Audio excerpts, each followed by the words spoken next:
Hi, welcome to my YouTube channel. I'm Coralie, and I'm just popping on here to give you a bit of an update on my major learning project for EC&I 831.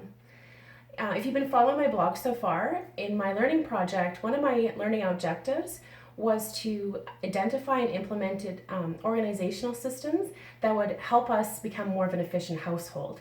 A part of my learning objectives was also to include my small children in the process. Which brings me to my latest organizational system that I installed a couple days ago. My daughter, who's 3.5, is becoming quite self-sufficient in putting on her own coat and her shoes. However, we were placing them or storing them in an adult-sized closet.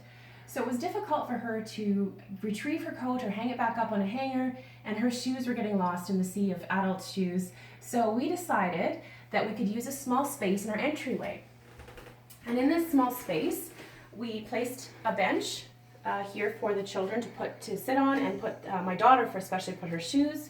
So she's able to store her shoes. My son also stores his shoes here, and their winter outer gear in this basket. I also installed a coat rack. So my daughter can put her coat and her backpack, her school backpack here. And my son, who is almost 2, is able to also learn to become more self-sufficient. He can hang his coat on the coat rack, and again, he can put his shoes and retrieve his shoes from the bench. As part of a decoration for this corner, I also installed a shelf. I'm not sure if you can see it here, but a decorative shelf that we can use as the seasons change, and sort of a welcome for our guests when they come through the door.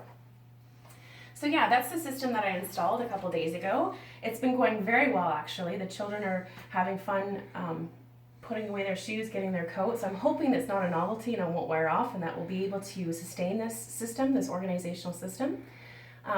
I will be posting in my blog more about my learning experience and how I navigated YouTube how-to videos, which I can tell you, and maybe some of you have already experienced this, but some of these videos can be deceptively easy.